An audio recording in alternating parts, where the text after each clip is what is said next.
Oh, no, no.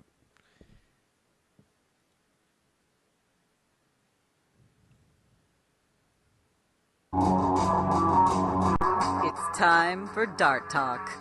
Brought to you by thedartzone.com. Stay in the zone.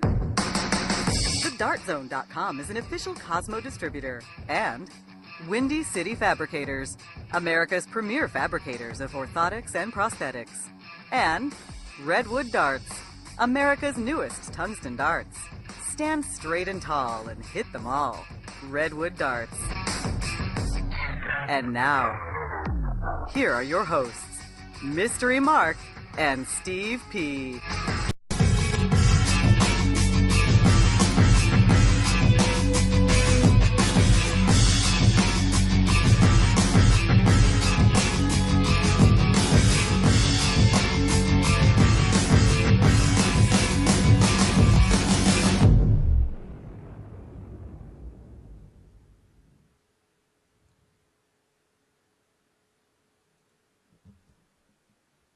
Okay, welcome to Dart Talk. How's it going? Good, how are you? Good.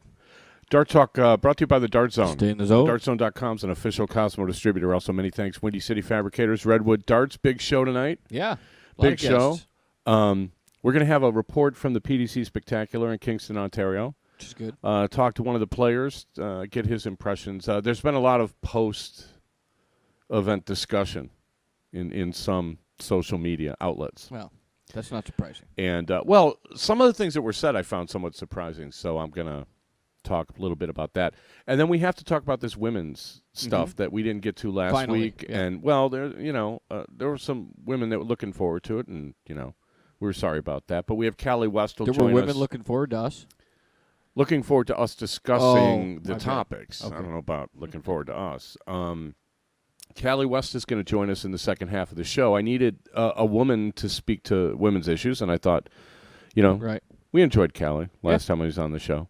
She may have the other Whisper twin may pop in too. Nice. Do a little victory lap for her performance in the ladies' side of the PDC Spectacular. There was a parade today. There was a parade today. The Little Leaguers. Yeah. Little They Leaguers. did well. That was Did awesome. you see the game on Saturday? Did you see him play Vegas? I saw about half of it. I missed the end, but I saw the first inning when they both scored 3 runs, and I saw it till about the 4th inning, and then I fell asleep. The winning double play was pretty awesome. nifty. Yeah. I mean, I saw it on highlights, but I'm so impressed. I mean, I played Little League baseball. I wasn't anywhere near as good as these kids. I mean, not even remotely as good. Although I was bigger than the center fielder. That's about all I can say. Yeah, well, most people are, but he's good. 4'10". Yeah. But the South Koreans just looked like, a bunch of linemen. I mean, they look big. And they're like robots, too. Yeah. I mean, they they were good. Yeah, they were good. They smoked Japan Twice. to the finals. Yeah, Twice. And I mean, they really swatted them aside without, too much effort. It looked like. Yeah, but it was fun. Yeah. I mean, even all the coverage and everything, it was cool. Well, here's the thing that started this women's thing was this Moni Davis, right? This girl who's throwing shutouts. Yeah. Did you play? Were there girls playing Little League with you? Yeah. Okay. We didn't have that. I had one girl. She was actually a neighbor of mine. She was really good. Okay. I mean, we didn't have any sort of playing with the girls. That was frowned on. When even in kickball, we didn't play with girls. But that was like the macho Chicago kind of way, in the early 70s and in the late 60s. Well, it Because doesn't I'm old, happen but, often. I don't know. I think she's like, just for the Little League World Series, she's like the 6th girl to play, which is a lot. I want to talk about this later in the show with Callie about whether we should be having separate women's events. Right. Right. I mean, which is a relatively normal thing. I mean, Wimbledon has it. Right? They have the women's golf tour, the women's bowling tour, the women's this tour, the women's that tour. The Olympics has different events for women. Right? I just don't know that darts should be included in that. So we'll talk to Callie about it. I'm sure she'll clue us in. Oh, yeah. On that. I have an opinion for sure. Yeah. Are you going to go to Lake Erie with us? 2 weekends? I don't recall being invited. We have to get you to a tournament. When? Get thee to a tournament. Well, no. Next 2 weekends? weekend. No, I can't. Why? Muskie Fest. I told you that already. Oh, right. The one cool street fair that I never go to because I'm literally at a dart tournament whenever they hold it. Right. Yeah, that's too bad. I don't fish for muskie anyway. Neither do I. All right, so they had the PDC Spectacular, and we're going to have Angelo DiGiulio come on and tell us about it since I couldn't go. I'm off the DL, though. Oh, that's actually, good. I practiced like the last your three nerve problem days. figured out? Yeah, it's like 98%. There's still a little. 98. Yeah, I mean, there's still like a little like, gee, that kind of feels funny right on that one, these two fingertips, but everything else is fine. So we'll get Angelo on and see if we can get an idea of what the goings on in Kingston was like. Angelo, you with us? Yeah, I'm here, guys. How are you? Welcome back to the show. Yeah, welcome. Thank you. Glad to be back. Let's run the disclaimer I would really quick like to in do case you say something like you don't like the show or something, or you don't listen to the show views, anymore. Opinions, rants, and rampages expressed on Dart Talk do not necessarily reflect individually or collectively those of our sponsors, co-sponsors, wannabe hosts, hearing-impaired critics, or those with a penchant for attitudinal dysfunction. We at Dart Talk strive to provide you, the listener, with an educational, entertaining, and meaningful experience each and every week. If after the show you, the listener, find yourself feeling uneducated, unentertained, and or bored, we at Dart Talk consider that your own problem. Okay, awesome. And before we begin with Angelo, you have to remind me of something, Mark. Okay. You have to remind me during our last commercial break to show you the message that somebody sent us a couple of nights ago. All right. And if we have time, we'll address this message, in the latter part of the show. All right. But so remind me, last commercial break, you have to read it. I have to read a message. Okay. Angelo, how are you? Noted. Good, Steve. How you been? Good. If you could remind Mark to remind me to look at the message during the third commercial break, send me that'd a be text awesome. message, or like when you're done. Yeah, I'm curious to see what this message is too. Oh, I think you'll like it. It's well, okay. Spoiler alert. It's representative of a lot of the stuff that I hear from time to time. So I thought it was good. So Kingston. Yeah, Kingston. You live in Buffalo, outside Buffalo, around Buffalo. Yep. So We were looking at about I think about a 4-hour drive, 4.5-hour drive.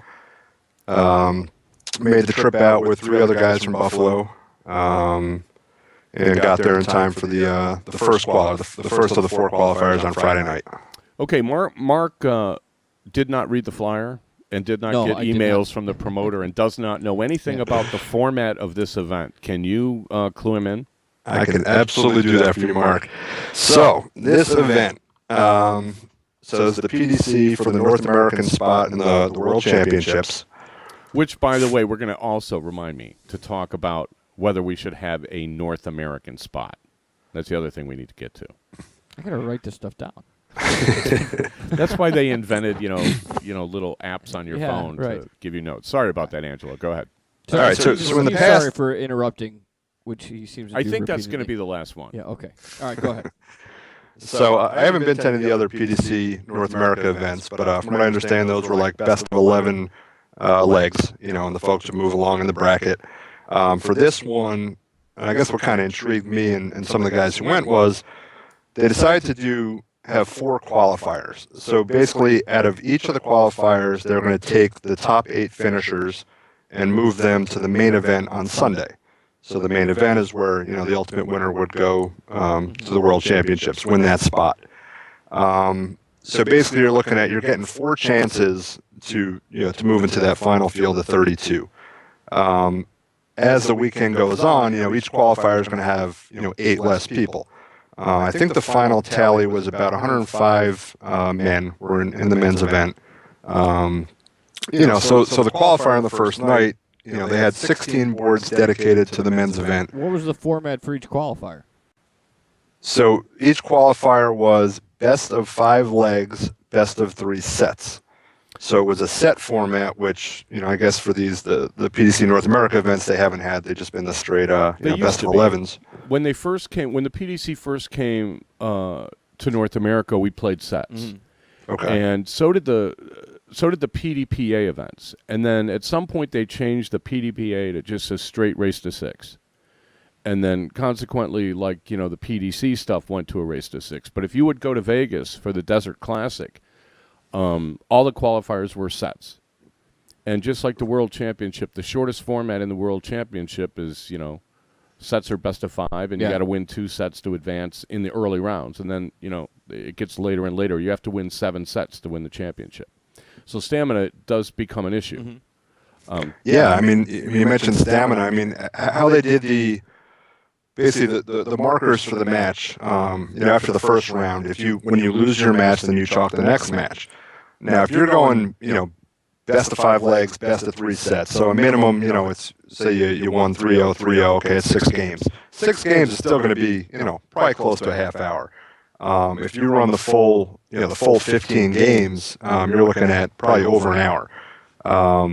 So if you play a match and it goes, to that third set, and maybe you played, 12 legs or so, I mean, you just played for about an hour. If you lost, now you got to chalk, and you may chalk a match that's an hour. That's a serious penance. Yeah.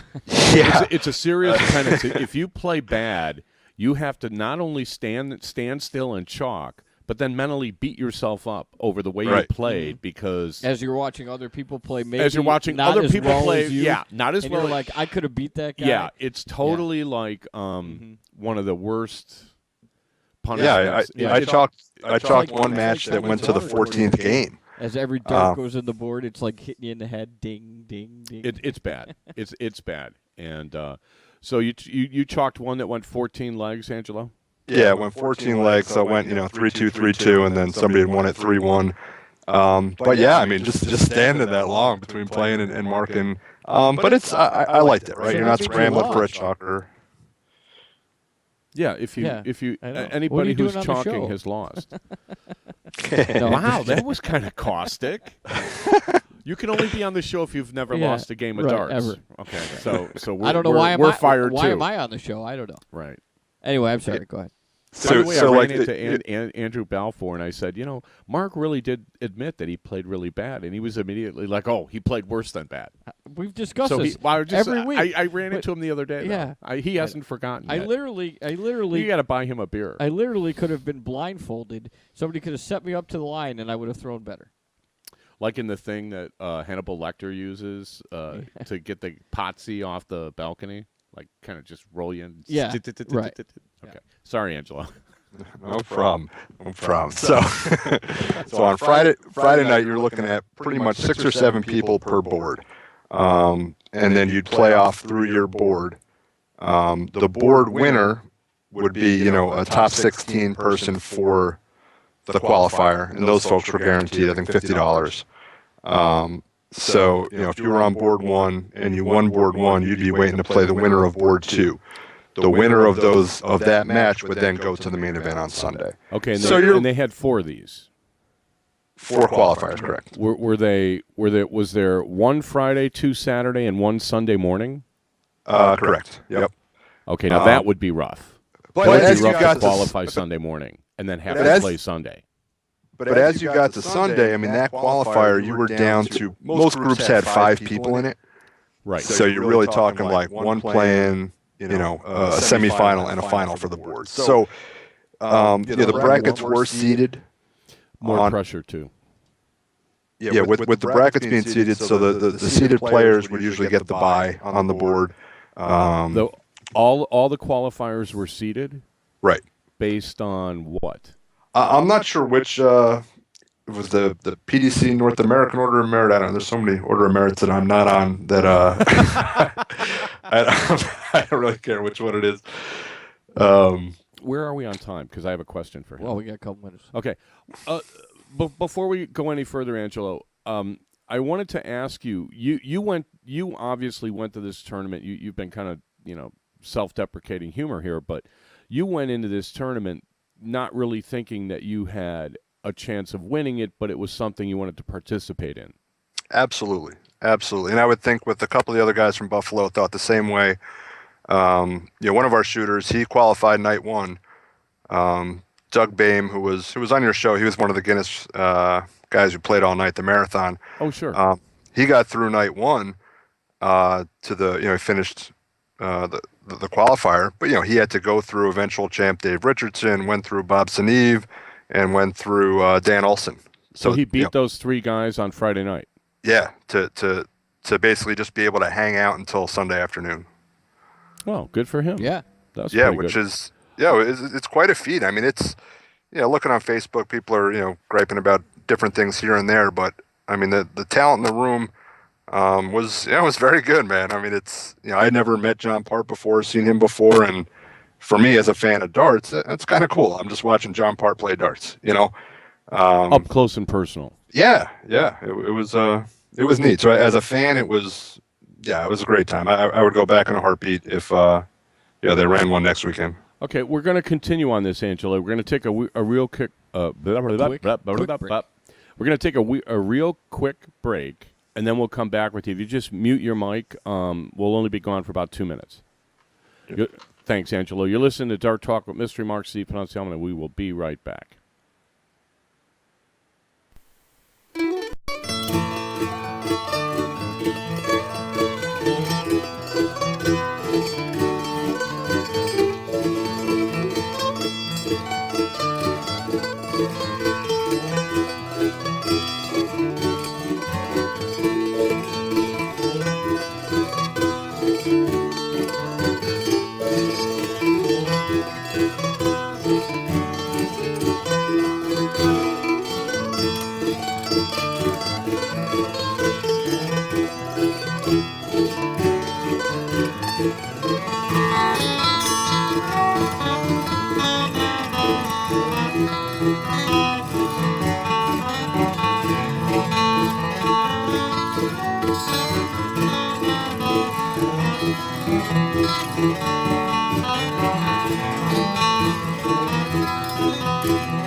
The views and opinions expressed on Dart Talk are those of the hosts. They in no way should be misrepresented, misinterpreted, or made to claim that the universe is against you, your family, your city, or the darting community at large.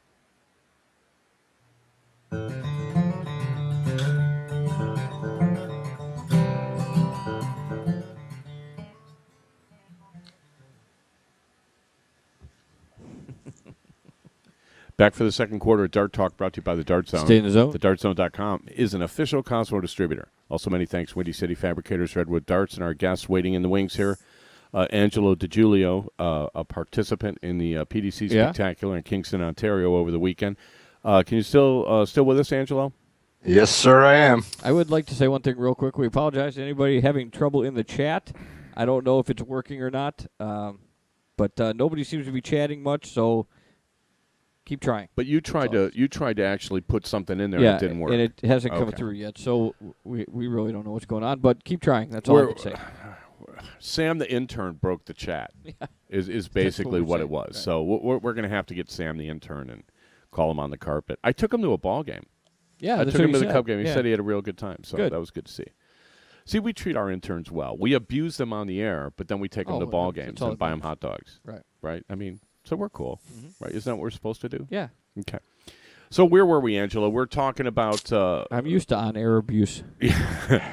Angelo, talk a little bit about your play. I mean, you went there to play. You didn't really have expectations of winning or anything, but you thought it would, help your game or you would enjoy it as a player. Yeah, I have no problem, being honest with myself and everything else. I mean, I went there to, you start out and say, okay, goal number one, all right, win a set. All right, win a match, win 2 matches, that kind of thing. And you tell 2 friends, and you win 2 sets, and they win 2 sets. So on, and so on. So did you ever get it going? Did you ever get on a roll? I wouldn't say roll. I won a couple matches, and the outs kind of, I scored pretty well, for me in most of the games I played. Had some trouble with the outs, wiring this and that. I haven't really been playing or practicing much in the last month or two anyway, just due to work stuff. But even with that all being said, it still didn't bother me. I'm not there to win the world championship. I was there to play in those situations, see what I could do. I never really felt nerves set in, anything like that. It was just bang on the board, don't worry about my opponent, and I was able to do that. So I was happy with that part of it. And your buddy did well. Doug Boehm did well. Yeah. I mean, it's pretty rough. He went through Sneeve Olson and Dave Richardson Friday night. Yeah. That's pretty good. Yeah. That's really good. That's pretty good. That's really good. Yeah. We'll pass on our congratulations to Dave. So you ended up playing all 4 qualifiers? I did. Saturday morning was a little rough. Friday nights went pretty late. That's the largest qualifier, right? The most amount of people. It was a new format to the players, per se, and the organizers. Didn't really know how it was going to go. And once people got in the rhythm of knowing, okay, when you lose, time to chalk. You can't go disappear for 20 minutes. People had to stick around their boards, and it got better as the weekend went on. But I think a few hiccups Friday night, but yeah, it was a late night Friday. I think the last matches were still going probably after midnight, and then you have to be back for 8 a.m. registration Saturday. When you play in the first qualifier on Friday and you lose, did everybody go and play in the next qualifier, or were there people that just said forget it? No, if anything, a few people did take off the Saturday morning qualifier just because it went late Friday and maybe they felt they could qualify and they could miss one. I believe Darren Young he did pass on the Saturday morning one. He was up late Friday and he wound up qualifying Saturday afternoon, so it paid off for him. I've seen that happen before. I mean, the format is very similar to what they used to do for the Desert Classic. You would go to the Desert Classic and you would play 4 qualifiers to try to get into the main field and then they were beaming it back live to the UK for years. And I always thought let me run this one by you, Angelo. I like the idea of playing round robin Saturday to play knockout on Sunday. I think that's a good format for everyone. They get in a lot of darts. I don't know if this is better or as good or almost as good as doing round robin on Saturday. What do you think about that? I think it's better, again, going back to, every day you kind of feel a little bit different, right? I mean, if you do it a one-day round robin, it's still the same day, right? If you woke up on the wrong side of the bed, if darts aren't flying the right way, it's probably not going to change in 2 hours. When you get a chance to sleep on it, wake up the next day, give it another go, you're kind of in a different place. So I kind of felt like it was 3 or 4 restarts where you kind of, all right, it's like a do-over, right? I mean, you had those 4 chances. And that's where I think the value came in. That's why I think, for an event that costs $125, and at minimum you're going to be playing 50, 60 legs with 4 different, in 4 different qualifiers. The value was there. Well, the minimum would have been 36. Well, I think 24. If you literally didn't win a leg, it would be 24. It'd be 24. 6-0, 6-0, 6-0. But that's not that far off from a round robin where you're going to play at least 27 legs or something, and if you don't get through on Sunday, then you don't play Sunday. So it's comparable, but they're different matches because in the round robin, there's not a whole lot of pressure because it's just a round robin and you're just kind of playing for position and generally you kind of know if you play this well. Right. These are all for real tense matches and probably more tiring, mentally. Right. I would think. So why did they run this PDC event different than the previous ones this year? Yeah, that I can't speak to. Well, I can speculate why they did it because this was something different. This was a one-shot deal. Okay. And I went through. I looked at some of the comments people were posting after the fact. Some of them, to be honest, I found disappointing. Some of the stuff I saw on social media, but What are you going to do? People have their opinions. But the way the World Championship runs, there are individual tournaments where if you win this tournament, you're in. Mm-hmm. And then they also take, like, the top people off of the tours. Right? We tried to get a tour going in America, a PDC tour, and not enough people participated to make it viable. So switching to a one-shot deal, we advocated this on the show, where it was like, if you do this and you do it right, you could build from there. Now the issue I have is whether we should be in it with Canada. I don't understand for the life of me how suddenly the U.S. became North America, because I don't have a shirt with that flag on it. I don't have the North American flag. Yeah. I almost got in trouble at the ball game. I tell you about the Oriole fans? Yeah. Have you ever seen the state flag of Maryland? No, not that I can recall. I'm sure I've seen it. This is no offense to any listeners in Maryland. I'm sure, it's a wonderful flag and everything, but I thought it was like a Premier League football flag. Yeah. And I'm like, what is that? He's like, it's the flag of Maryland. I'm like, you're kidding. Then some guy like 15 seats away is like, hey, what do you mean, man? It's a great-looking flag. I'm like, all right. What's your flag look like? Well, the city or the state, The city's like 2 blue stripes with 4 red stars in the middle, and the red stars represent, special events in the history of the city. Explain your flag to me. Well, did he? No. Oh. Baseball fans aren't used to dealing with somebody like me sitting in the flag. stands. Yeah, anyway. Sorry about that, Angelo. I digressed. No, but this whole deal, I don't know how suddenly we became North America when it came to darts, and I think that's a fatal flaw. But I digress. Well, I mean, it's the participation levels, the quality. I don't know. I mean, looking at this weekend, it was held in Canada. I understand there's some Americans who don't have passports, don't want to get passports. I don't know, but we made up about 25% of the field. The total field, and I think we made up about 25% of the folks that made the top 32. It was in scale that way. We had some good shooters there. They obviously had quite a few. Well, we didn't represent once it got into the top 16. I've got the results in the crawl, and there's a lack of Americans. I think there were only 2 in the top 16. Yeah, a lot of first round losses there for our guys, our American guys, but.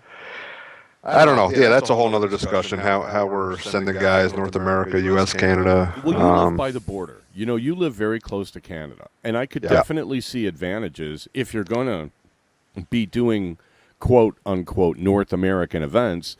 They should be somewhere around the Great Lakes, somewhere by the U.S.-Canadian border, so it's easy for people to get to. Right. Which side of the border it's on, it seems to me that the PDC made a big mistake lumping Canada in with the U.S. if they thought somehow the U.S. players were going to piggyback off of Canada, because Canada shows up.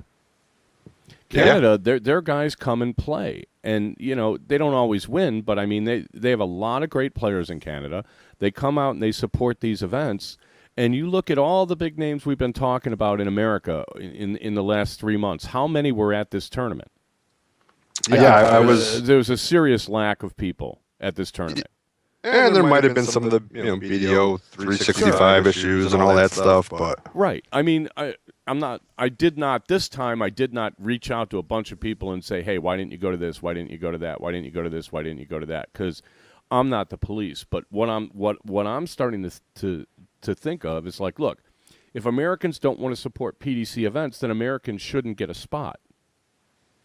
Right? Canada supports it, then you know what? Let's have America not even in it. Now, the sad part is Darren earned his spot. Darren should have qualified for this thing already and should have been exempt from this thing because he won it last year, and under the rules they had last year, he had qualified.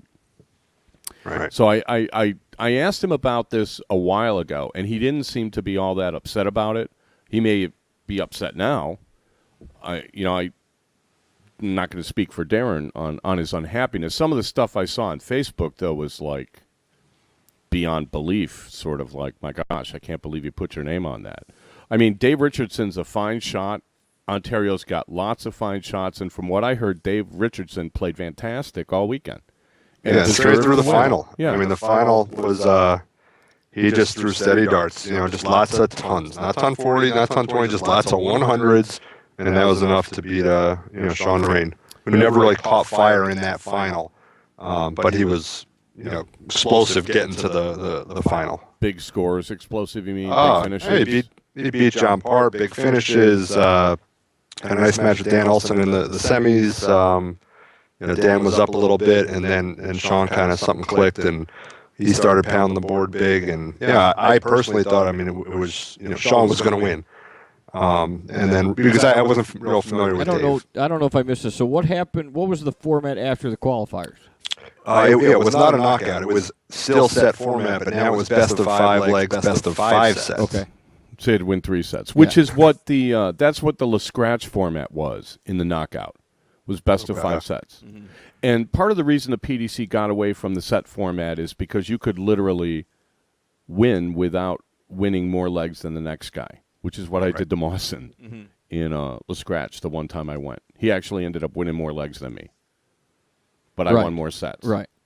So, but it is what it is, right? I mean, those are the rules, and it's a set, and you play to win sets. You play to win legs. I like set play. The PDC's gotten away from it. I don't think they, with the exception of the double in, double out 501 in Ireland. I forget what they call it now. It used to be the Grand Prix, I think.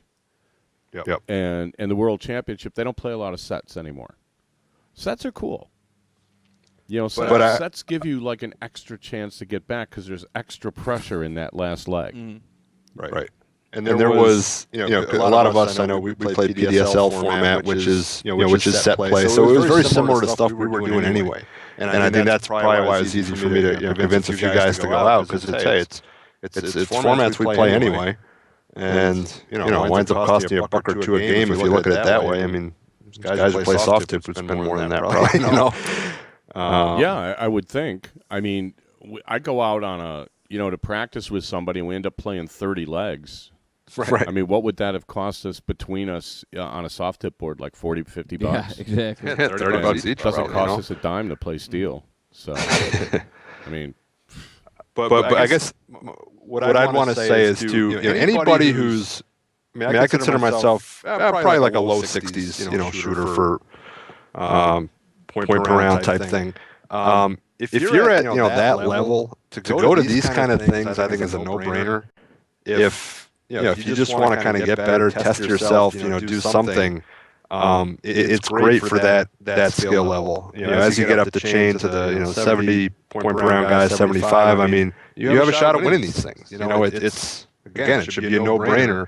Your goal could be there to win or make some good money. I mean, the payouts were good once you made the main event. And I wish it was, I wouldn't say it was poorly attended, but I wish it was better attended. I mean, there should have been 150 people there. Well, I think it seems like there were enough Canadians. I mean, if there were as many Americans as Canadians, I think it would have been, everybody would have said it was a smashing success. Right. And there were a lot of top American players not there. Right. I mean, I looked at who was there, and I was like, oh, my God, look who's not here. Mm-hmm. And you can't really – I don't think you should be covering an event based on who's not there. You go with who's there. And I don't know if Ontario had a home court advantage being in Ontario. What were there a lot of spectators, especially on Sunday? Yeah, once we got to Sunday, I watched I didn't watch the first 2 rounds, but I watched the quarter semis and the finals. And I mean, pretty much the folks that were out and some extra people were kind of hanging around. I think probably be about 40 people that were standing behind the boards. They'd be running multiple semis at one time, spread far apart, but on the same side. And it was just kind of a long line of people watching, and matches with them, people clapping, and it was good. It was exciting. Yeah, I heard it. Overall, it was a really good level of play all weekend. Yeah. I mean, I don't think it was a failure by any means. I thought it was a very successful event. I think 105 people is good. People were talking about the short notice. That seems good to me. 105 people. I thought it was a success. Yeah. Okay. Well, I think they should have it later in the year, and I think they should have one in Canada and one in the U.S. And I think they should have it like probably early November, because if your goal is to send the best American you can find, then you need to get somebody who's playing good at the end of the year, not somebody who played good in January. Right. Right? That's why the Ryder Cup, he's got they increase the captain's pick so you can get like some hot golfers, right? Because guys qualified, 18 months ago by winning 3 tournaments and haven't done anything and haven't since. played well all summer. So right. The same thing, if the powers that be want to see the best American, then the later they have it in the year, the better. So I wasn't real fond of August anyway. Angelo, thanks for stopping in.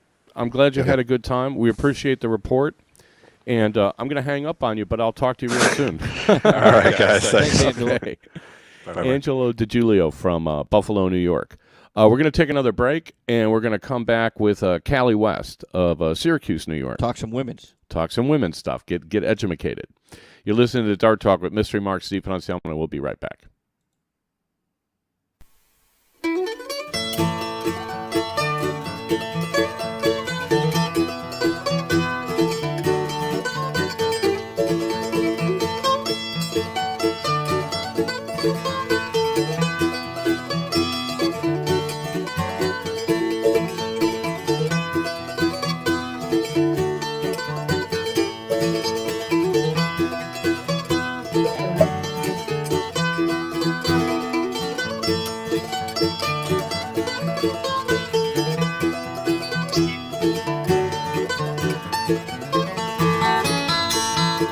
One minute.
Dart Talk agrees to adhere to the Geneva Convention in treating fairly its prisoners in their war against lackluster darting administration and behaviour.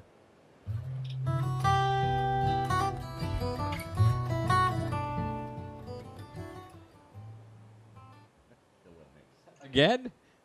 Yeah, I'm 2 for 2.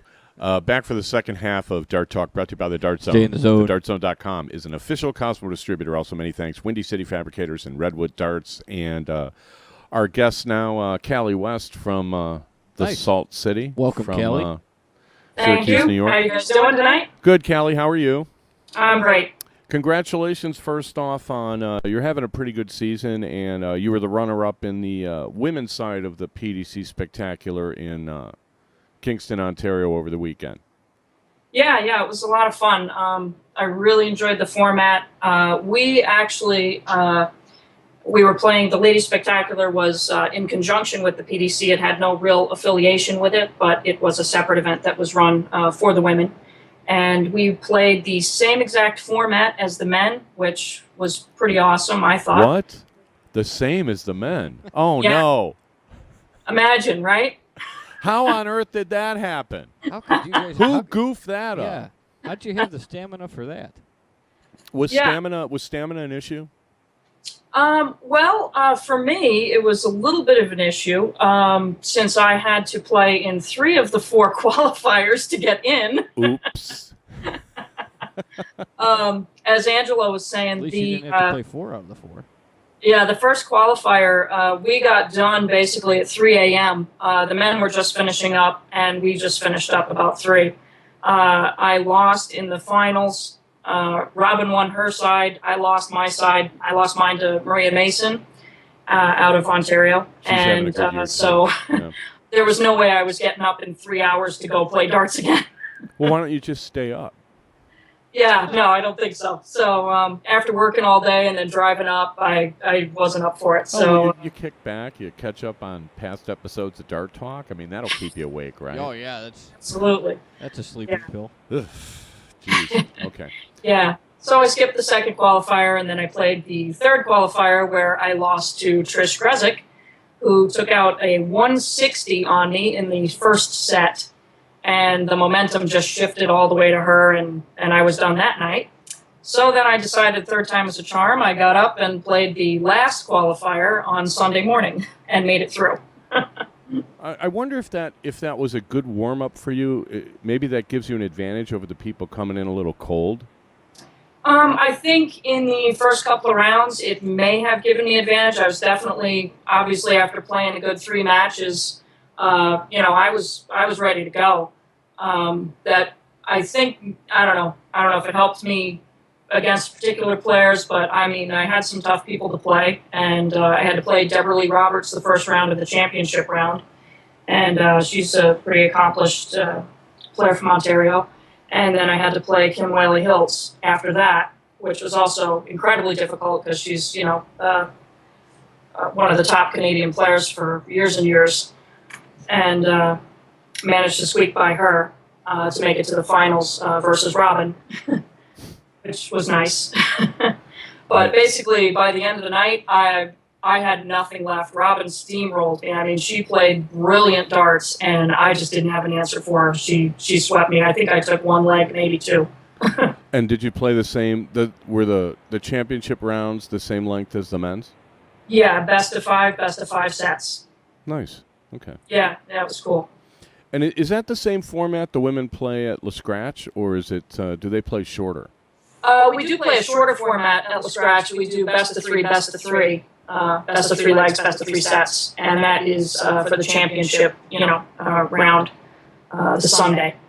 Okay. Do you find any more pressure, less pressure, or more relaxed when you play Robin, like in a final like that? Is it any different than playing somebody else?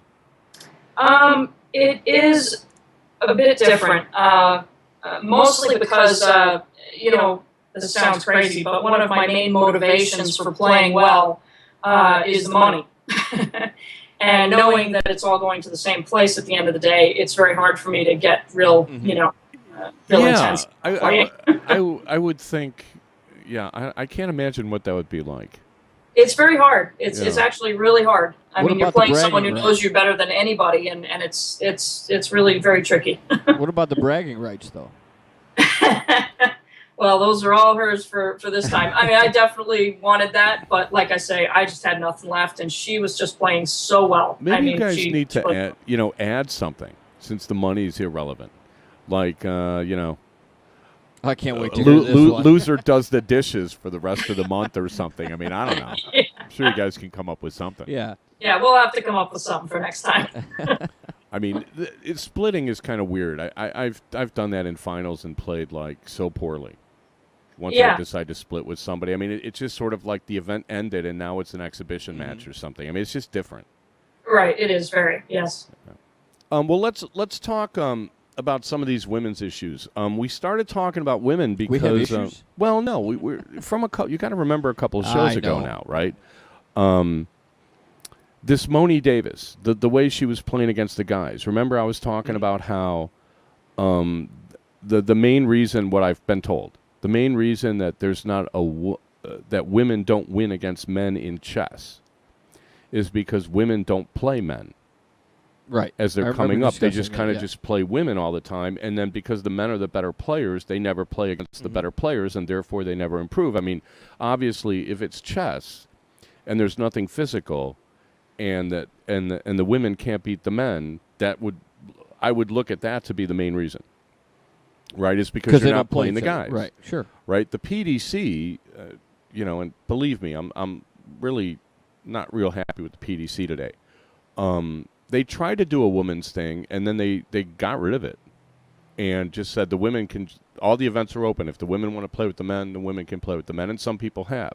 Stacy's won matches. Brenda's won matches. Detta Hedman won matches. I don't know what the highest anyone has gotten. I think Detta Hedman came close to winning like a PDPA. a couple of years ago, maybe 3-4 years ago, something like that. Then I started thinking, why are we running separate women's events anyway? That was kind of like what I was thinking about. I'm not saying that we shouldn't. I'm just, wondering. Yeah, it's a question. It's evolved that way. Yeah.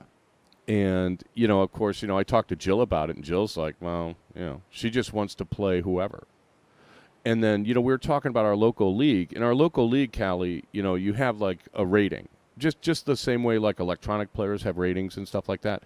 And when you get put in a division that's like handicapped, you're playing against guys with the same handicap anyway.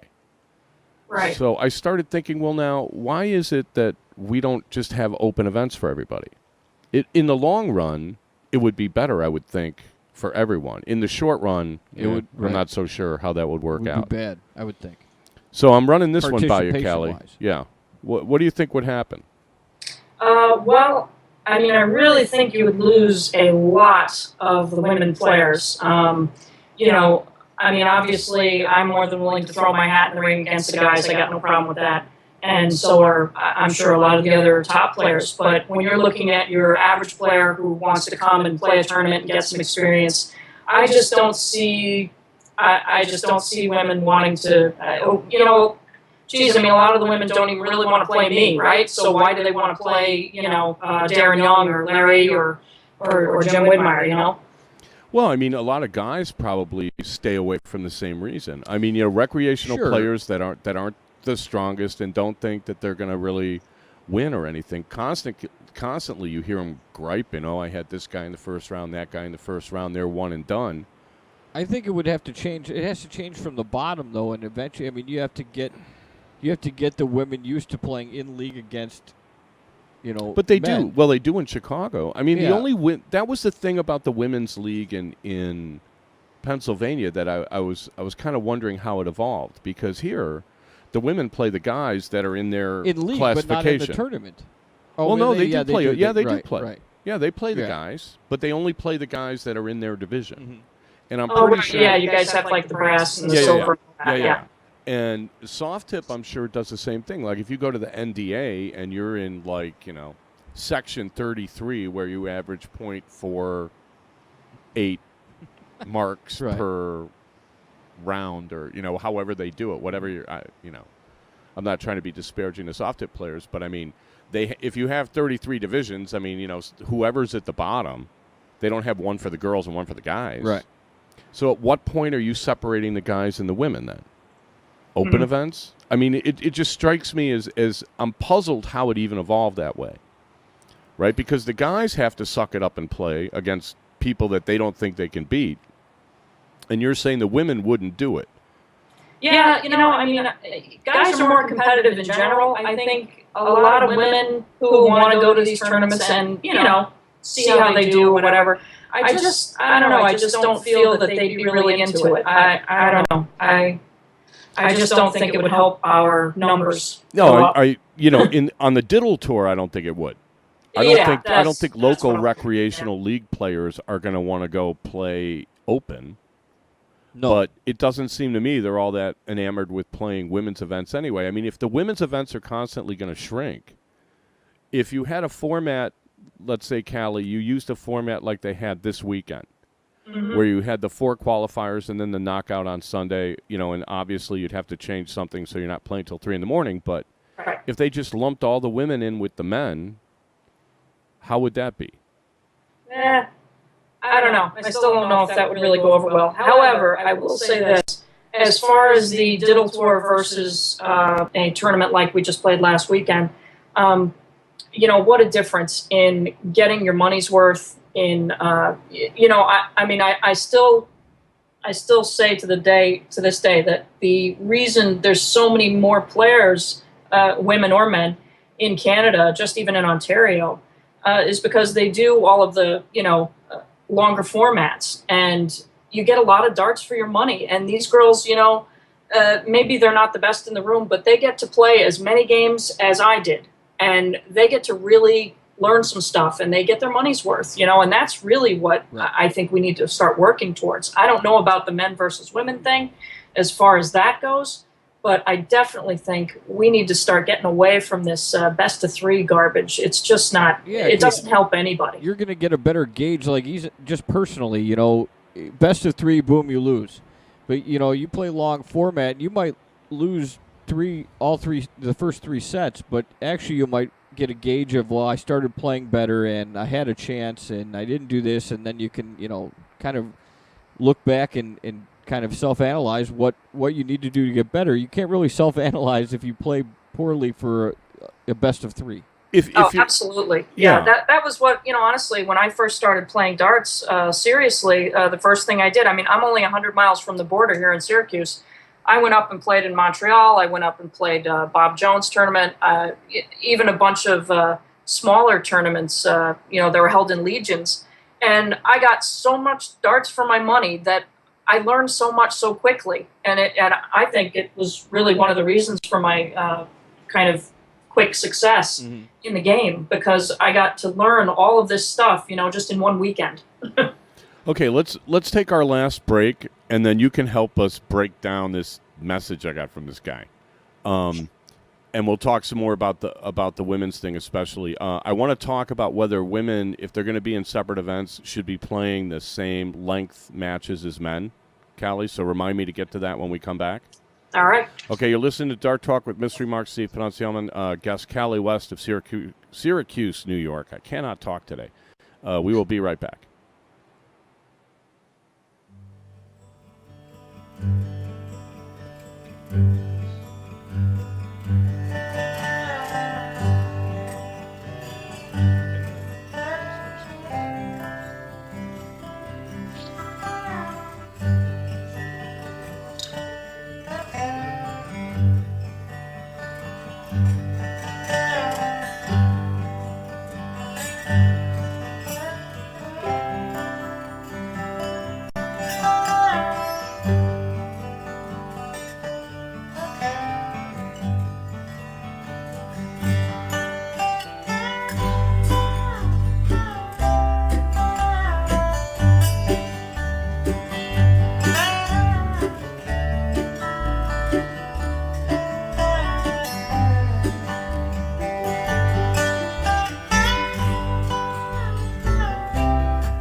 forevermore warned that you consume this show at your own risk, and that Dart Talk cannot be brought to justice in any court or by any government, including and not restricted to the grand spaghetti monster of the Triple 20.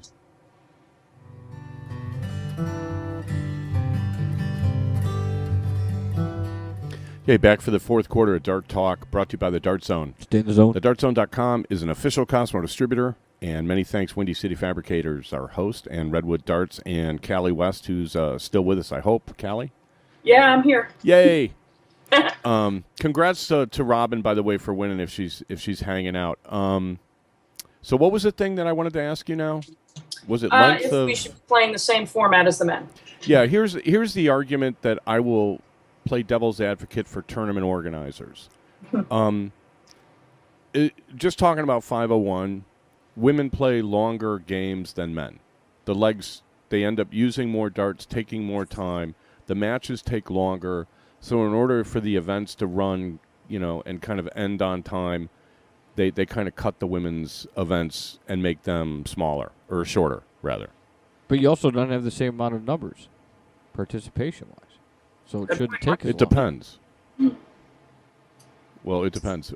Anyway, that's the only argument I can see for having shorter formats for the women, Callie.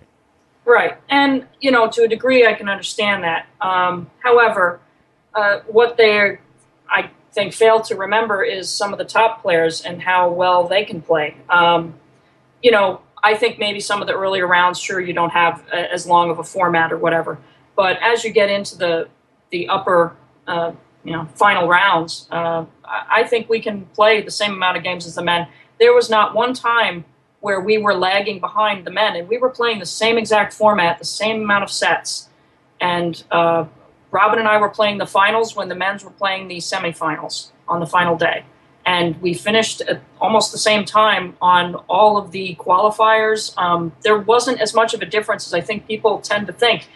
Think about it. If you have a really top-notch player playing a not so good, maybe just a league kind of player, those games are going to get over quickly because that person is going to hit their outs in 15 darts or so. Whereas if you get two people who aren't that good and they're playing each other, now you're going to get a marathon of hope on the double one, and it's going to be a disaster. But this is the kind of thing, I like that. Marathon of hope. You know what? Dear. That's a Robin Curry quote. I'll give that. I'll give her credit for that. That's clever. I like that. Yeah, a marathon of hope. But this is where seeding comes in, because if you have seeding, you're not going to get two players that are really not very good playing each other that first round. It's not going to be that way. Yeah, now you're talking about using common sense and like moving the sport forward and stuff like that. Let's not get ridiculous. Yeah, right? You can't do that.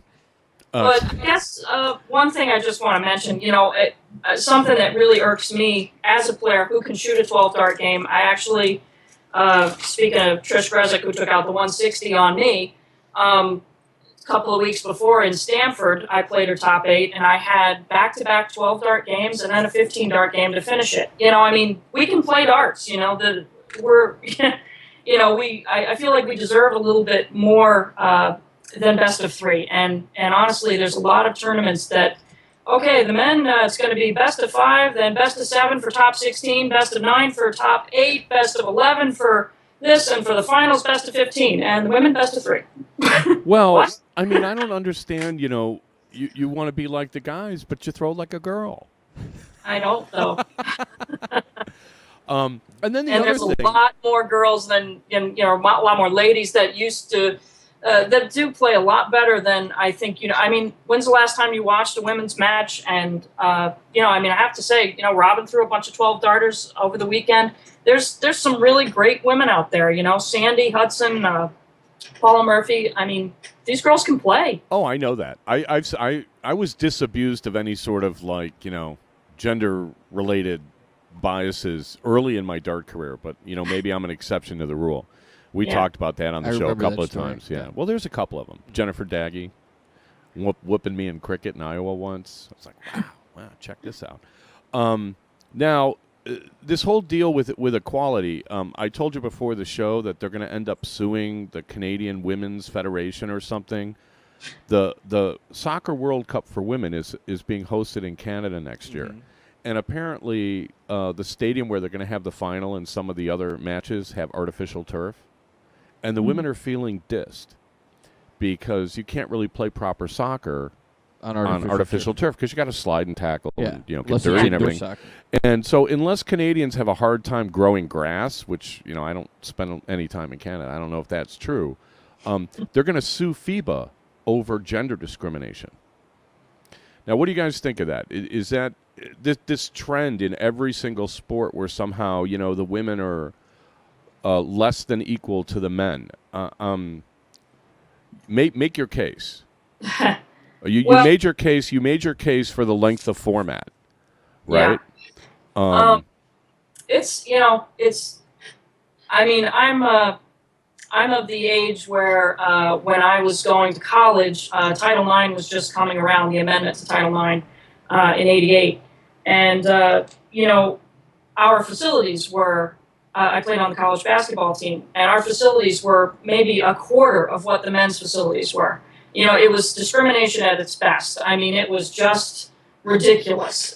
You know, we had this little gymnasium that was actually smaller than my high school gym that we played our games in, whereas the guys had this huge, massive gymnasium with a marching band and you know, cheerleaders and the whole nine.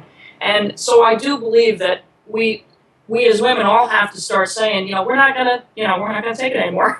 we're sick of always being second class, and it has to start changing. And sooner or later, the organizers of these events have to start listening. Yeah. What would it take? What kind of equality you missed my little joke about the giving women the right to vote was the downfall of mankind, but there's a pun there, mankind. Uh-huh. No, what would it take for equality? If all the payouts were based on participation, 90% payout across the board, that would be equality, but then the women wouldn't get subsidized with guys' prize money anymore, and the purses might go down until the women started showing up in similar numbers to the men. Right. I mean, so I don't know how to address that. Participation is everything, and that's definitely something that has to be addressed, and we do need to get more women out there playing darts. That's definitely one of the problems, for sure. You know, again, I think we all, on this show anyway, agree, like, you know, the Diddle Tour is poorly structured. This format that you played in Canada, you know me, we've talked about it. I always thought Le Scratch was the perfect format. The complaints I've heard, like from league players who have to play the round robin, is it's a little bit too much for them to just play, hour after hour after hour. Angelo made a good point that he thought the 4 qualifiers was actually better than a round robin. You got like a fresh start, every qualifier and stuff like that. You think a format like this would fly, especially in the States among the recreational league playing women? Yeah, I mean, I think it's it's a great opportunity. You try to qualify. If you don't qualify, well, you decide if you want to do it the next day. I mean, I agree with Angelo. I think it is a really kind of great way to, you get a restart, because, I mean, obviously I should know. I got to do it 3 times myself. But it was cool to have that do-over kind of thing, and... I've played it. I thought it was great. Is it pay every No, qualifier? You pay one entry fee, and you can just enter every qualifier. Yeah, like so. I would see why then. And actually, I finished second each time, so I got $50 for each time I entered and got second. So you made more money than any of the other qualifiers. Yeah, exactly. That's the way to do it. Boy, I'm telling you, gas money. Yeah. Well, no, the PDC would do it for the Classic, and that's actually how Adrian Lewis got his nickname. He went in the casino on after he didn't qualify the first 2. They had 2 a day. He went to the casino, hit a jackpot for $70,000. They carded him. He was under 21. They busted him. Phil Taylor had to bail him out of jail, and by the time he did, he had missed the first qualifier of the second day, so he had to win the last qualifier to get in, and he did. That's why he's Jackpot. That's how he got his nickname. Nice. That's interesting. Well, I don't know how you're going to get tournaments to change their entire format to match something like this, unless maybe we start something new or something. Well, you need new tournaments. Well, you need to get these tournament directors to change the way they're doing things. You need How to about identify. Evolve? You need to evolve, and that's. Well, that's the thing. I mean, everybody's afraid of change. These the local. But if you identify local tournaments that literally have shown themselves almost no growth, or have shown a decline in numbers, and that are frustrated and are willing to take a chance, like I'm going to go, I think, to Lake Erie next weekend. I think I played there 7 years ago. I have never been back because it used to be the same weekend as this tournament in Grand Rapids and stuff. It was scheduling. I mean, it was a fine tournament. I enjoyed going to it. I just, schedule-wise, I could never make it again. Mm-hmm. And I'm going to look at this tournament, and I am going to look at it in terms of, what if they did it like this? Would the players be happier? Because I got to tell you, that first, and you were there, Cali, I think, the first NWDS they had in Dayton, every player had a smile on their face. I don't know how it all went wrong, but from a player standpoint, everybody was happy. Right. Yeah, definitely. You know, like I just say, from- I mean, yeah. if you can pay that money and get some darts for your money, I think everybody goes home, happy. Okay. Speaking of happy, I'm going to read something to you that somebody posted because we're getting toward the end of the show here, Callie. And Mark read it during the break. I will read it out loud, and we'll talk about this. Okay. This is somebody who commented on last week's show or the show from the week before, something like that. And he sent it at like 3:30 in the morning.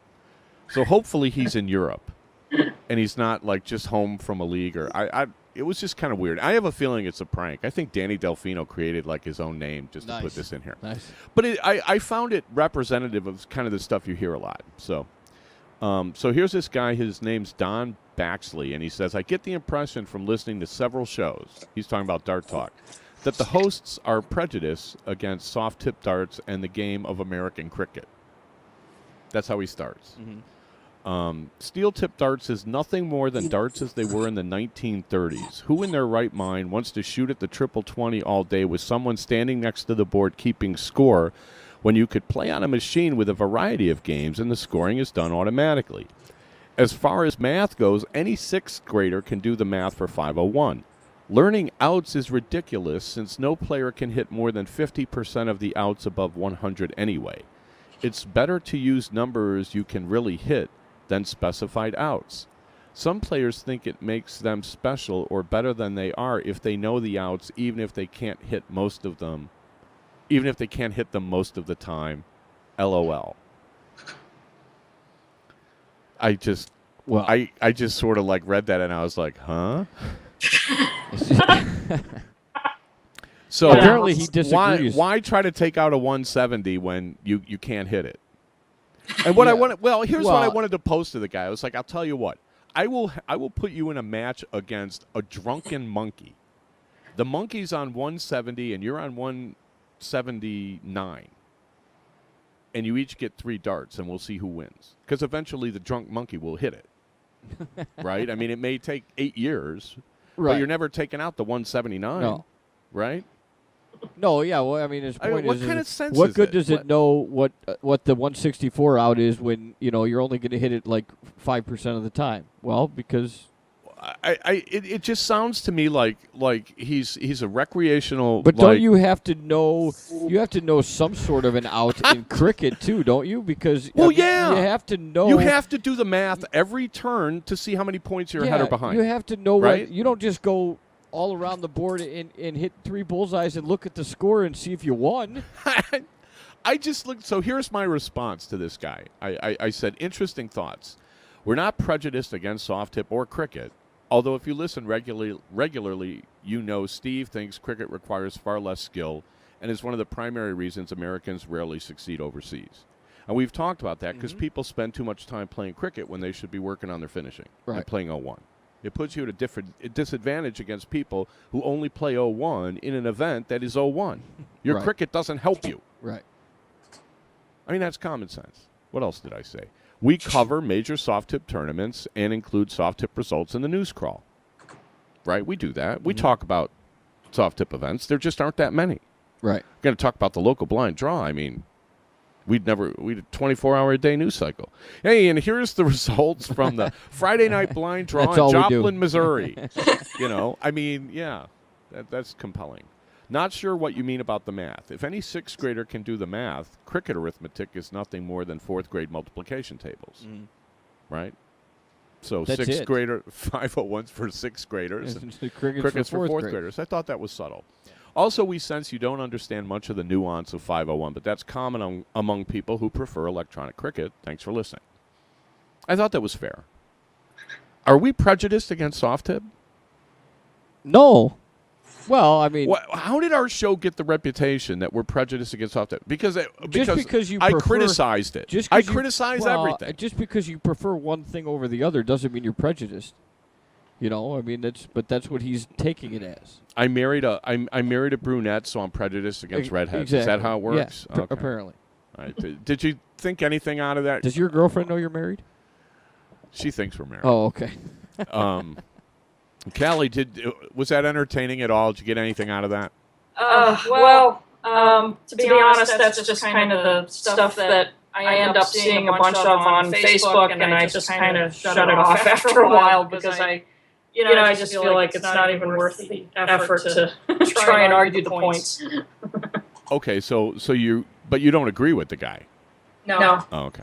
I didn't think so. Right. I mean, it's the misconceptions that get passed along to among people until the point where suddenly they're facts. Mm-hmm.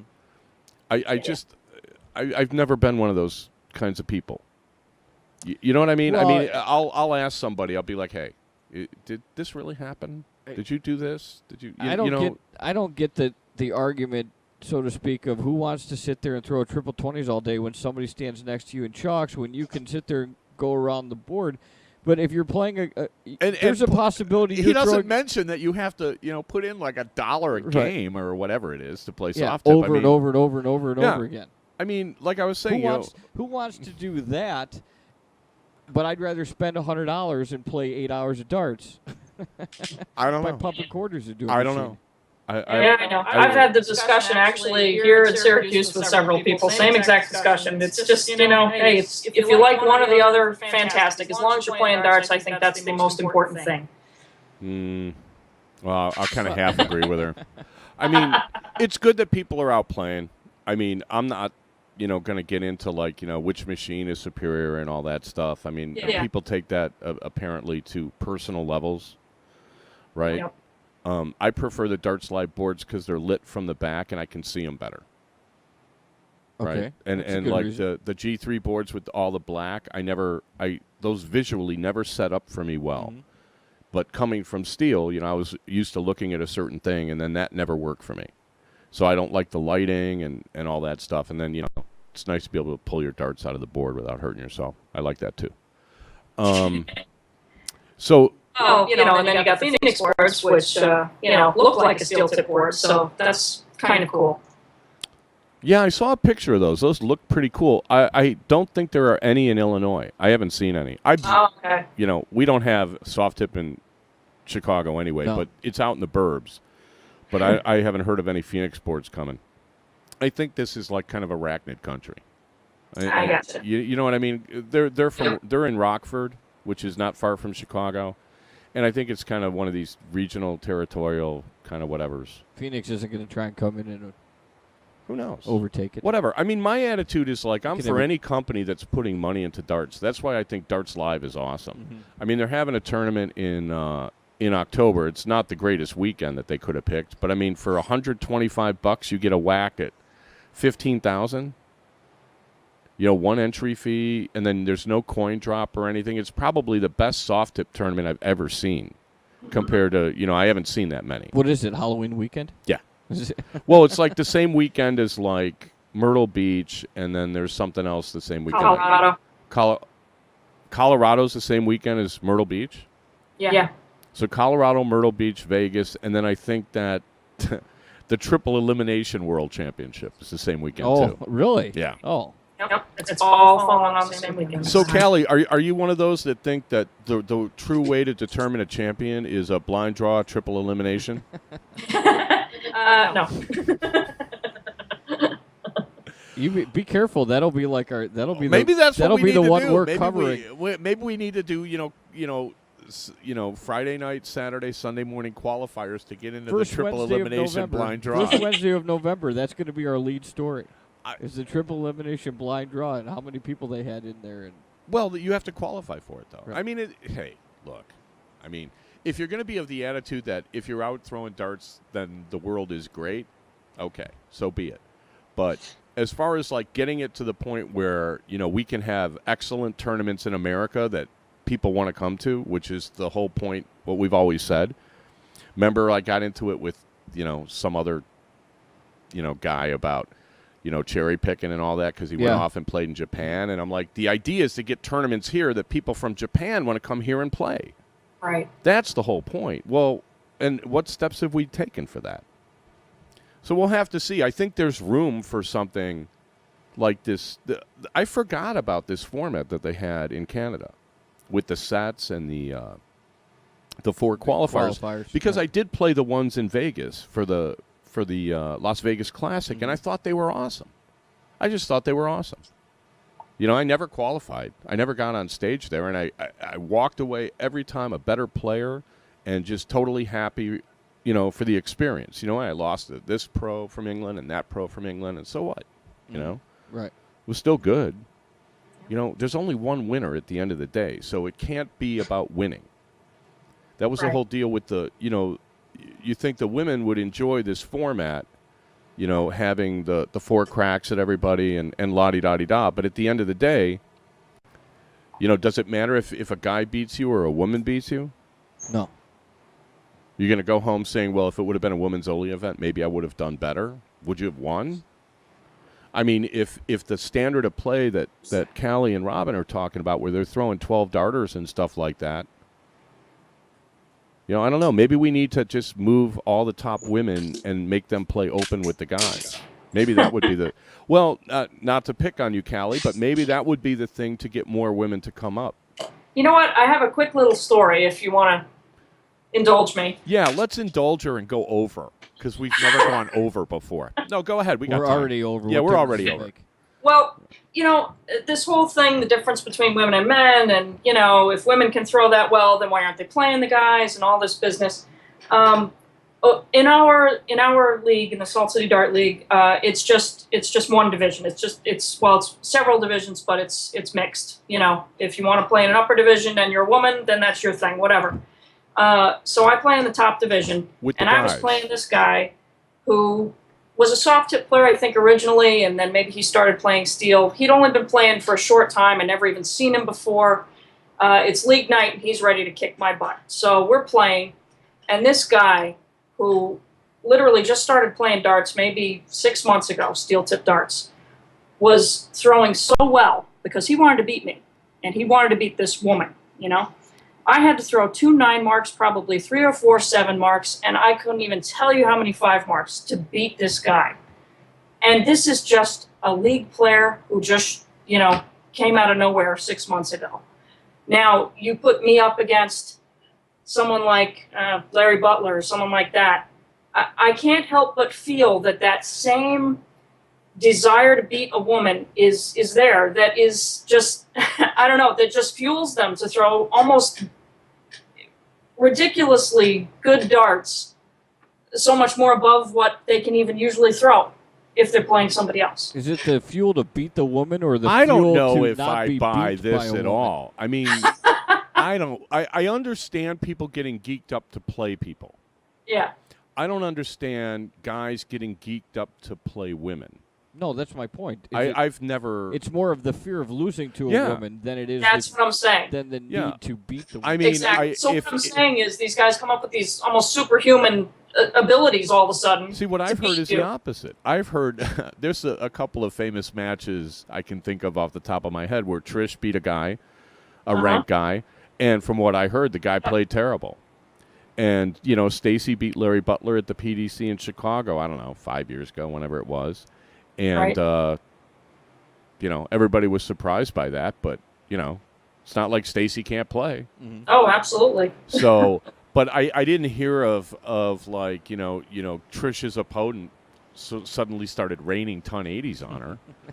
Never hit one before in his life, and all of a sudden he hit 3. Yeah, I mean, I don't. Yeah. Well, that was pretty much what happened to me. But I guess that could work both ways. You'd have some guys that, based on their ego or whatever, never want to lose to a woman, and then oh my God, they're going to raise the level of their game against you, but you get that anyway. I mean, being like a top player, people get geeked up to play you. I mean, I would think you'd be used to that. Oh yeah, definitely. I was just kind of surprised at the level of, I mean, that's a big jump, Yeah, you know what? It's funny. You see it. All over the country, there are people you've never seen before, and you'll see them play spectacular darts. I lost to a guy I think I was in Kentucky last year. Guy played great. And I was like, hey, it's like top 4. And I'm like, geez, I really thought I was going to win this. And wow, did he play good? Then the next round, he played terrible and lost. And then the next day, he couldn't hit anything. So I was like, did he just find his game against me? Or were the planets in perfect sync for these like ridiculous flighted in doubles and whatever? Okay, so you just move. You're on. Yeah, or you can't beat luck. Yeah. I don't know. I mean, guys raining nine marks on you. I would advise you to not play cricket. Maybe you should just play Yeah, 01. exactly. Well, unfortunately, our league, we play both. Yeah, But did you get to play him in 01? I believe I did that night, didn't I? No? I played him another time, and then I blew him off the board that time. But, well, I'm just still saying, hearing. I feel like guys a lot of time will try to bring their game up just because they don't want to lose to a woman. It's a real stigma thing, No, I'm sure there's some truth to that. I don't think it's a universal truth. I mean, some people just don't like to lose, period.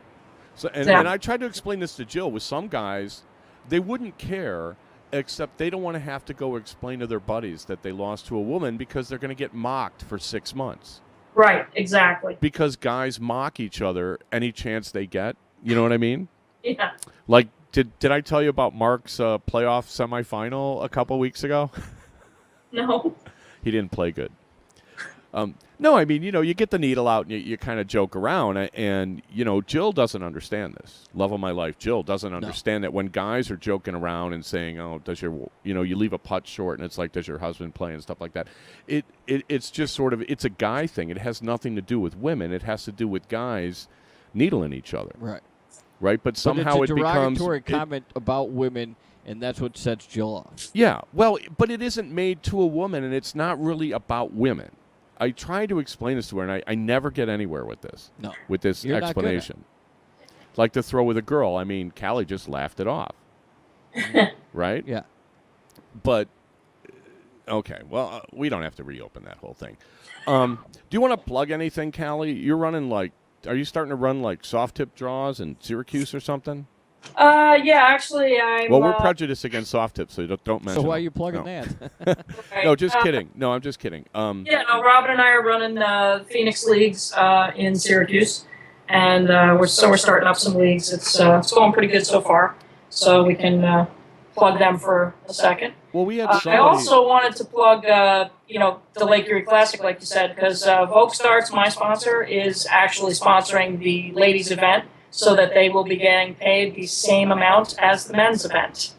Can I get in that, or is that just for women? Yeah, that's just for Your women. hair's long okay. enough. But you've got your own event, and it's the same prize money. I think that's great. Vokes has done that before, I believe. I Yes. thought they did it at the Cleveland tournament, where they add money to one of the women's singles events or something like that. And they will. I think that's great that they Put do on a that. pink hat, shave your mustache, and goatee, and see what happens. Maybe you could... I wonder if I have longer than average hair based with the normal average woman darter. We should take a poll.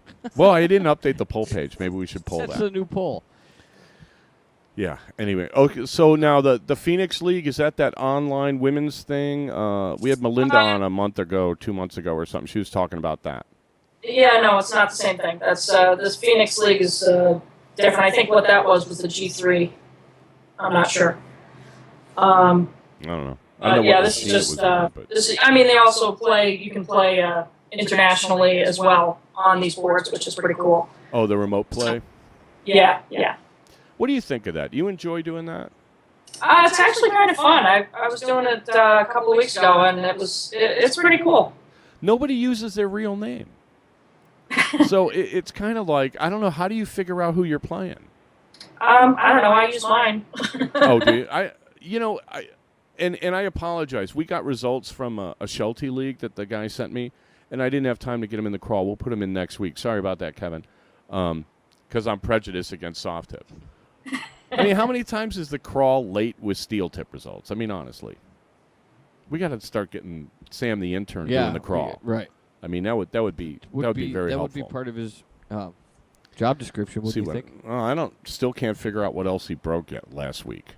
So we'll have to see. So I'll see you in Lake Erie. Yeah. And if you want to do just something to think about, if you want to do a type of players challenge, I'd be willing to take on any guy you want to pick. That was the other thing I wanted to ask you, because I'm starting to figure out if we could make it successful in the second iteration. And Yeah. I don't think there's enough women. And so I was going to ask you and Paula and a couple of other people, what if we just put you in with the men? How would that be? Yeah, I don't know. I'd be up for it. I mean, instead of a separate women's division, how much of a draw do you think people would want to see? Okay, that wasn't really actual English. I know what you meant, though. You know what I meant, right? Yeah, I think it would get a big draw. I think there'd be a lot of people who would be interested in seeing a match like that. Okay. Well, I will. Let's talk in Lake Erie about that because that's. I'm still trying to formulate the best way to do this, and geography is a big problem. Yeah, absolutely. So we'll have to figure something out. You got anything else for Cali? Nope. Congratulations, Robin. Thank you. She was she's there. just See, I knew she was there. Wow. I She's thought she was there. going to make an appearance. But, I think she's Googling grass growing in Canada to Yeah. see what the problem is. Yeah, she's working on that as we speak. I bet she gets a different response than she's looking for on grass growing in Canada. Yeah, pot dispensaries or something. I don't know what women equality. To be honest, and we'll have to. You can respond to this, Callie, and we'll have to wrap it up. It seems to me that if women played the guys, that women would start getting the respect that they're looking for. I don't think women playing women is going to get them respect from guys. Just kind of in a general way. Okay. I guess I don't agree with that. Do you have respect for Serena Williams or any of the great women tennis players or women golfers? Do you not respect them? The women golfers can't putt. This is true. They can't putt. I would, but those. I think the problem is like you said, nobody watches the women play their women events Because we're busy playing our own. See, and I would that's think, not a discrimination thing. No, That's just logistics. I think everybody's seen Serena Williams play in the women golfers, and you see these people play on TV, so you have respect for them because you know that they've got game. I would think that since the women would get respect because nobody knows that Cali West is throwing 12 and 15 darters, but if all of a sudden they did that against a man and somebody saw it, they would be like, oh. That's what I'm talking about. And then that male darter that just got beat by a 12 darter from Cali West, that's when the respect is going to come in. That is what I'm talking about. And because every woman that's ever come on the show or when they start talking about it, one of the first things out of their mouth is how they got dissed because, somebody made a face when they got a woman at a draw. Mm-hmm. I mean, I'd love to get Callie in a draw. Right. Set that up for us and Lake Erie. Yeah, exactly. All right, let's see what I can do. Yeah, you see what I'm saying, though? I mean, but they don't get exposed. Okay, wrong choice of words maybe, but Right. guys don't see the women play very often. Right. So, and you know how guys are, if they figure that, the recreational players in their local bar, that's what all women darters are like. Well, I kind of see, where some of this attitude comes along. But also the people that talk about it is like, well, yeah, once they get to know you and everything, then everything is fine. I don't know. I think that's the only way to Right. if you're going to raise women's darts, women have to play the guys because there's not enough women around. You know what I mean? Yeah, no, I mean, they're going to get a lot more respect once they got beat. Yeah, and Or once they beat the guy. no offense to Callie or Robin, but they don't only throw 12 darters. I'm sure they mix in an 11 now and then. Yeah. Well, hey, I'm just saying that, nobody's perfect for sure. Yeah, because the one great thing that electronic darts does is it gives you that, numerical feedback all the time. So you Right. have like a PPR or a, whatever they call it. Right. You're getting like statistics all the time, and the leagues keep statistics. It's a pain to do it in steel, but Steel Tip needs to do it. They need to start. And I know I looked back at old records. They used to do it. It's not hard to get points per round in an 0-1 game. Forget about cricket. Yeah. I mean, right. But to get points per round in an 0-1 game is a relatively simple endeavor, and they need to start doing it, if only to make it easier to treat it as a sport. Right, look at all the rotisserie guys and all the fantasy guys. You have to have numbers to work with. So if all you get is, oh yeah, I made top 8. Right. You know, 164. Yeah. Yeah. I mean, there's not a whole lot there. Yeah. That's part of tennis's problem. Why tennis has gone downhill in America, even though I mean, I'm sure Serena hits it harder than I do. The women's tennis is kind of like, it's a lot of rallying. They don't play like the serve and volley like Martina used to do. I mean, the women's game's a lot different than the guys' game, especially now that the guys just hit it so hard. You can't even see the ball anymore. It's like hockey, you know. So I like watching some women's sports. I like the curling and the soccer and the track. Big Allison Felix fan, right? Like watching her run. But, you know, comparatively, you know, darts is a little bit different. You know, we're not an established sport yet. So for the leading women to play with the guys to raise the level of women's darts and darts in general in order to make room for more women to come and play, I wonder if that's the solution, to get more women to come out and play. No, I would agree with that. Right? Yeah. Any thoughts on that before we go, Callie? Yeah, I don't know. I'm not sure. I mean, like I say, the only reason I was throwing out the Players' Challenge type thing is because I would like to raise the awareness of how women can play darts and that there are some really good players out there, and just to get the recognition. As far as lumping us all together, though, I just don't know how that would go. Well, somebody's going to have to try it. No, I mean, you know, we could talk about all this stuff theoretically, but I mean, somebody's going to actually have to try some of this stuff to see if it works. We said that, you know, years ago, the tournament format that was best was, you know, the round robin knockout on Sunday, just like the scratch. And when they tried to do it, the players were ecstatic. Everybody left Dayton happy. I don't know what happened after that. Yeah, but it wasn't the format. The format was a success. That was a proof of concept. Running the format and, you know, some of the other things, whatever. But, you know, at least you know the format works. This format, I'm starting to wonder if the format they used in Kingston is even better than just round robin Saturday, knockout Sunday. You got to what do you think about that, Cal? You think they're about the same, or? Well, you know, I did like the qualifiers better, even, I think, than the round-robin Saturday to the knockout Sunday, because all of the qualifiers were seeded, too. So, you know, I pretty much knew who I was going to have to beat, and, you know, I don't know. I like that a lot better than just the general round-robin format, but either way, it's a lot of darts for your money, and it's a great way to learn the game and to really learn about yourself and to get better. Awesome. Well, she concurs with Angelo. Pretty sure that's pretty much what Angelo was meaning when he said it. Well, yeah, you're doing the upstate New York tour tonight, huh? Oh, yeah, why not? I will see you, next weekend?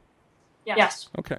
Thanks for coming on again, Cali West of Syracuse, New York, and Robin Curry giggling in the background there. Right. Yeah. Thank you very much for having me. Okay, we'll talk to you guys soon. All right. Take it easy. Okay.